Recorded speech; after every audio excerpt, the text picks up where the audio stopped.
Bab 1871. Guys, seharusnya tidak begitu.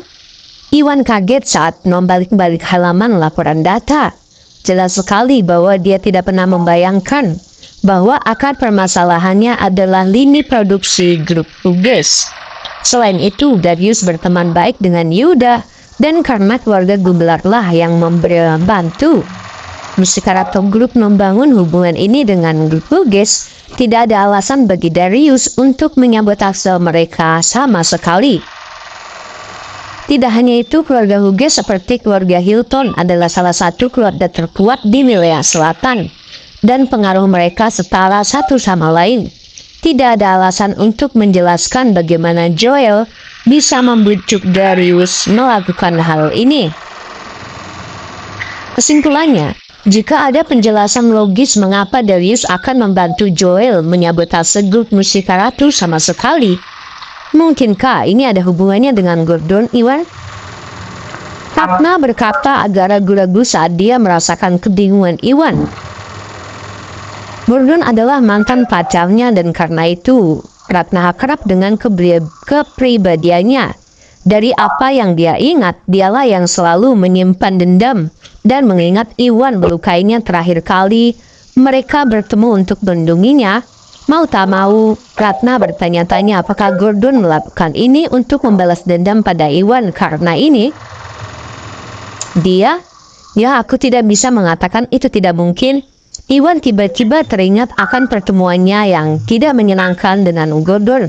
Mengingat pengaruh Gordon terhadap grup Hughes, tidak akan sulit baginya untuk mengambil tindakan dan merusak produk-produk Mustika Ratu.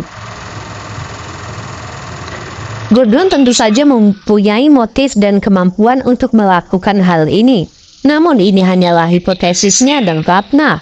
Lagi pula produk-produk Mustika Ratu Group pada akhirnya akan menyebar ke gerai-gerai retail besar dan departemen department store setelah melalui distribusi grup Hughes. Jadi tidak ada yang tahu apakah Gordon benar-benar pelakunya atau ada sesuatu yang tidak beres di kemudian hari.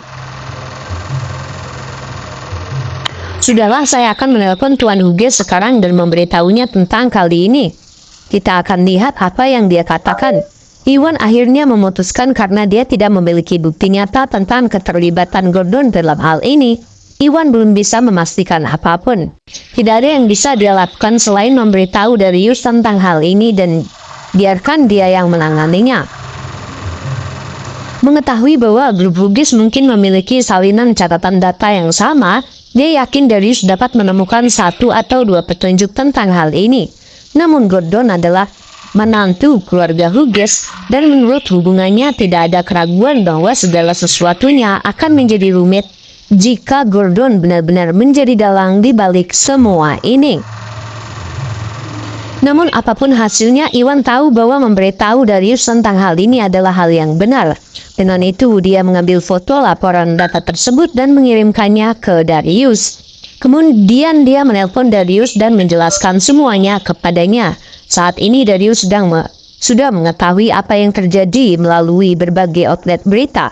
Namun ia tidak pernah membayangkan bahwa masalahnya akan berakhir di grup Hughes. Dengan solusi untuk Mustika Ratu, setelah berbincang serius, kedua pria itu menutup telepon.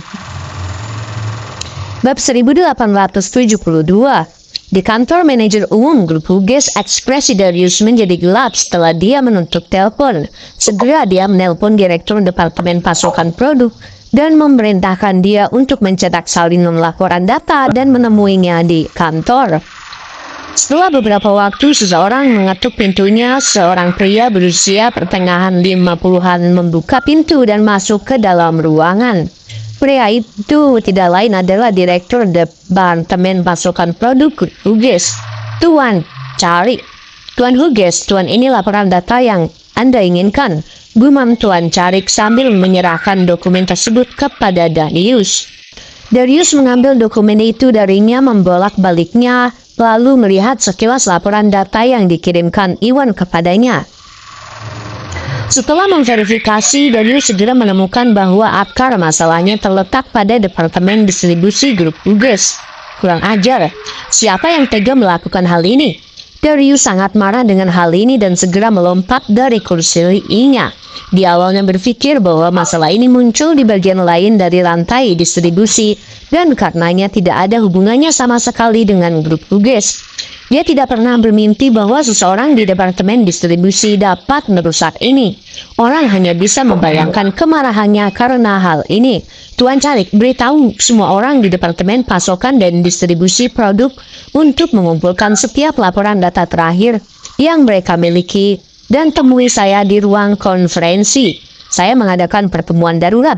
Saya tidak akan meninggalkan kebutuhan bisnis yang terlewat. Perintah Darius berusaha meredam amarahnya sebisa mungkin.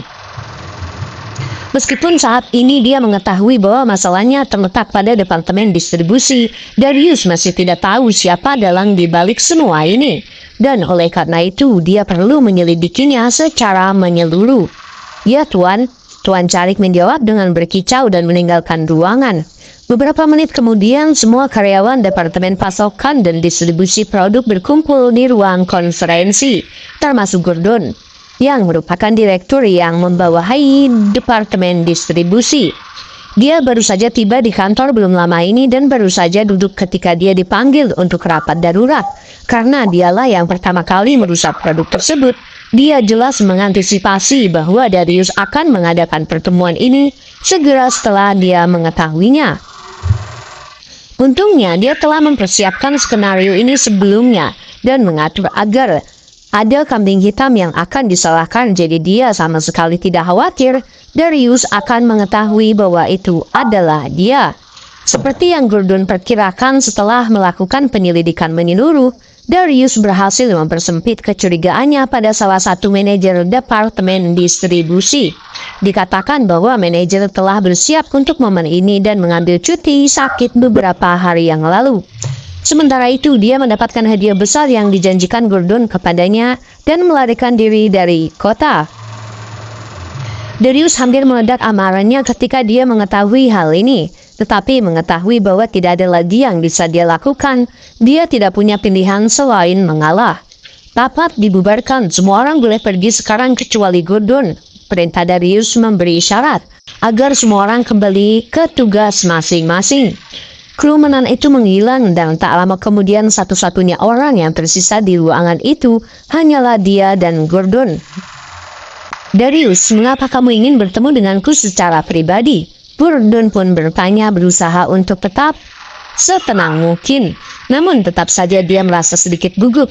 Dia pun bertanya-tanya apakah Darius berhasil mengumpulkan kebenaran. Bagaimana menurutmu?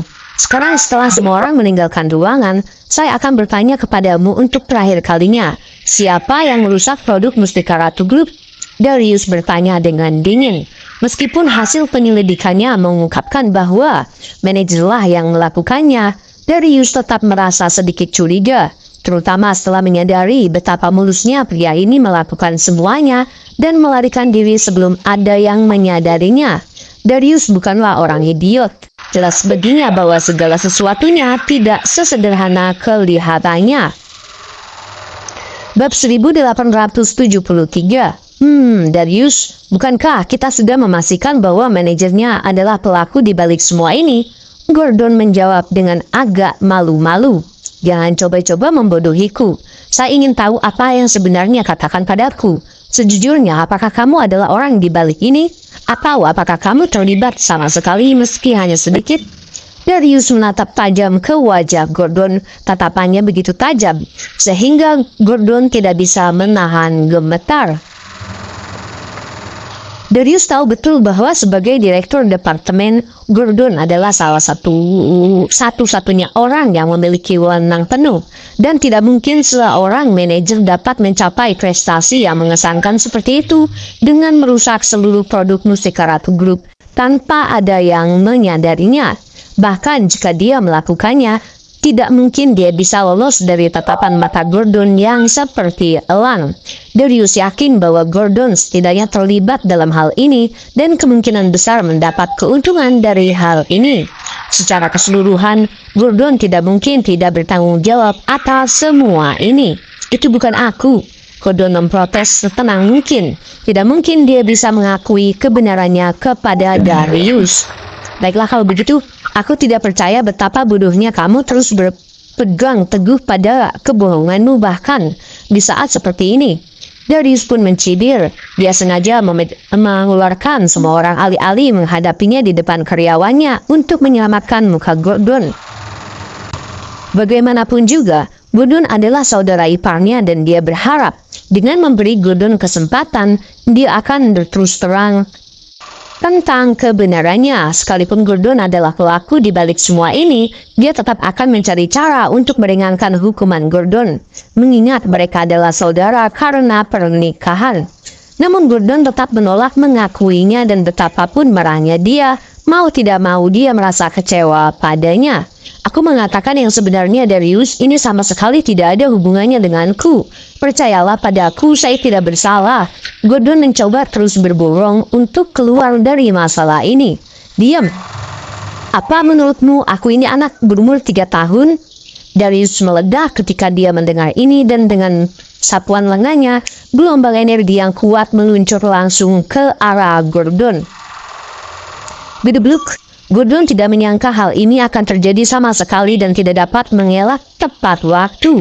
Seluruh tubuhnya terlempar ke belakang ke meja konferensi, mengeluarkan suara bantingan yang memekakan telinga saat dia terjatuh ke tanah. Untungnya Darius hanya berusaha melampiaskan amarahnya dan tidak bermaksud menyakiti Gordon sama sekali. Oleh karena itu, selain terlihat agak konyol karena terjatuh seperti itu, Gordon juga tidak terluka. Darius, aku sudah bilang padamu ini tidak ada hubungannya denganku. Selain itu, Anda sudah menyimpulkan bahwa manajer berada di balik semua ini. Jadi mengapa Anda bersikeras membiarkan saya disalahkan karena menyabotase perusahaan kecil seperti Mustika Ratu Group? Tidakkah menurutmu kamu sudah melewati batas di sini? Bentak Gordon dengan agak marah ketika dia bangkit dari tanah. Ekspresi Darius suram saat dia mencoba yang terbaik untuk mengendalikan emosinya. Betapapun marahnya dia, tidak ada lagi yang bisa dia lakukan jika Gordon terus menyangkal keterlibatannya. Sudahlah, mari kita lupakan hal ini sekarang. Boleh besok dan seterusnya. Saya ingin kamu bekerja di departemen logistik. Tuan Carik akan mengambil alih pekerjaanmu di sini untuk saat ini. Darius menyatakan setelah memaksa dirinya mengambil nafas dalam-dalam beberapa kali untuk menenangkan diri. Apa? Gordon tidak dapat mempercayai telinganya. Dia tadinya berpikir bahwa setelah menemukan kambing hitam untuk disalahkan, dia akan dapat menghindari semua tanggung jawab dan dia tidak pernah berpikir bahwa Darius akan menolak untuk mempercayainya dan bahkan menghukumnya dengan memindahkannya ke departemen lain. Ini sama sekali dengan menurunkan pangkatnya. Bisa dibayangkan betapa marahnya Gordon akan hal ini.